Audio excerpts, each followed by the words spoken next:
Inovasi tidak akan bermutasi tanpa kolaborasi, tanpa integrasi. Inovasi hanya akan menjadi ilusi jika tidak dapat dieksekusi. Titik terdalam sebuah prestasi jika ekspresi dari inovasi adalah sebuah solusi. Untuk lebih dalam tentang inovasi, bersama saya Ayu di podcast BBB, Bagaimana Banjarmasin Bekerja.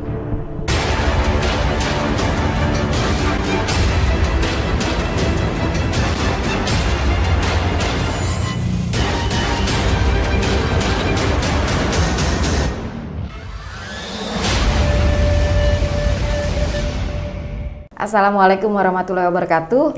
Kita bertemu kembali sahabat inovasi di podcast Bagaimana Banjarmasin Bekerja. Saya Ayu dari Bappedalit Bank Kota Banjarmasin yang saat ini bersama dengan Bapak Yusna Irawan SEMeng. Beliau adalah Kepala Dinas Kependudukan dan Pencatatan Sipil Kota Banjarmasin. Assalamualaikum Pak. Waalaikumsalam. Selamat pagi Bu Ayu. Selamat pagi Pak Yusna. Pada hari ini sahabat inovasi ingin mendengar Pak atau menyimak lebih lanjut mengenai tugas pokok dan fungsi Dinas Kependudukan dan Pencatatan Sipil Kota Banjarmasin itu seperti apa itu? Baik Bu Ayu dan pendengar, pemirsa. Kalau tugas fungsi, kalau secara keseluruhan kita di Disdukcapil itu ada 13 tugas fungsi. Tetapi kalau boleh kita rangkum, diantaranya adalah melaksanakan administrasi kebijakan berkaitan dengan administrasi kependudukan dan pencatatan sipil. Nah itu yang selama ini kita lakukan di dalam rangka untuk melayani masyarakat dalam rangka pengadministrasian kependudukan dan pencatatan sipil. Karena ada dua nomenklatur di situ. Yang pertama ada administrasi kependudukannya, kemudian pencatatan sipilnya. Itu dua hal yang berbeda. Mungkin itu Bu Ayu.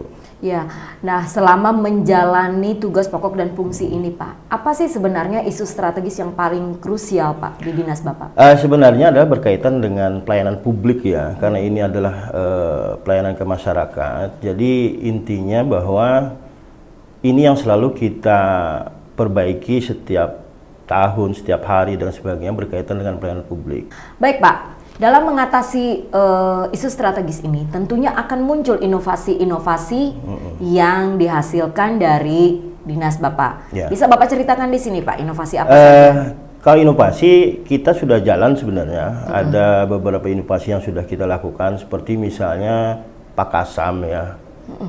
Bahasa Banjarnya itu pelayanan kada sing ampihan itu itu kita lakukan di luar jam kerja. Jadi Sabtu Minggu kita buka loket di tempat-tempat umum, itu yang kita lakukan. Kemudian inovasi berkaitan dengan jemput bola itu sudah kita lakukan juga. Salah satunya adalah seperti kita mendatangi orang-orang masyarakat yang mengalami ODGJ.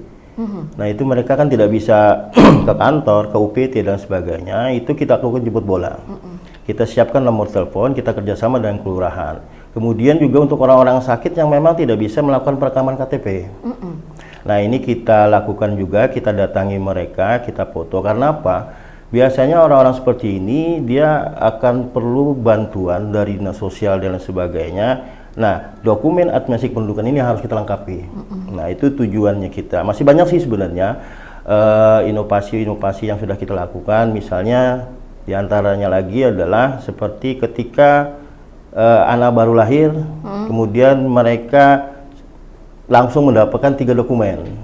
Seperti akta kelahiran, perubahan kartu keluarga, sama KK, sama KIA. Nah, ini yang kita lakukan.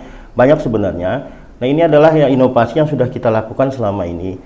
Pak Yusma, dari beberapa inovasi yang Bapak sampaikan tadi, bisa nggak Bapak memberikan informasi untuk pengukuran berapa besar sebenarnya dampak dari inovasi ini Pak? Iya, inovasi ini sebenarnya terbentuk pada masa pandemi. Ketika masyarakat tidak bisa tatap muka melakukan pengurusan perizinan, maka kita buatlah inovasi berbasis nomor WA. Nah ini sebenarnya awalnya, tetapi karena ini kita lihat prosesnya bagus saja, maka kita teruskan, kita jalankan. Jadi sekarang ada 2, offline dan online. Satu pertanyaan terakhir Pak, apa harapan Bapak terhadap inovasi yang nantinya akan diciptakan ini Pak. Dan mungkin saja tidak bisa hanya dilakukan oleh Dinas Catatan Sipil sendiri Pak. Adakah kemungkinan untuk kolaborasi dengan SKPD lainnya? Iya, berharapnya dengan sistem nantinya, pertama adalah kita mengurangi atau menghilangkan percaloan. Itu intinya. Kemudian yang kedua adalah memudahkan masyarakat. Jadi ketika masyarakat ingin melakukan pengurusan, itu cukup di rumah juga bisa. Iya. Nanti ada notifikasi, tinggal mengambil di mana dia ngambil izinnya selesai. Misalnya di UPT terdekat, tanggalnya sudah ditentukan. Berarti tidak harus ke dinas. Tidak harus ke dinas. Jadi di rumah pun bisa. Ya sambil ngopi, sambil apa, silahkan lakukan itu. Nah ini salah satu kemudahannya. Kemudian kaitan dengan kolaborasi, sebenarnya kita sudah lakukan kolaborasi dengan dinas-dinas. Namanya kita pemanfaatan data.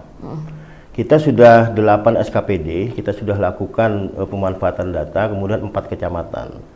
Jadi ada dinas sosial, dinas kesehatan, disdik, bakuda, kemudian camat ada 4 camat. Jadi totalnya ada sekarang itu ada sudah 13. Baik Pak Yusma, terima kasih banyak Sama-sama. dengan informasinya cukup padat dan menarik pada hari Sama-sama, ini. Bu.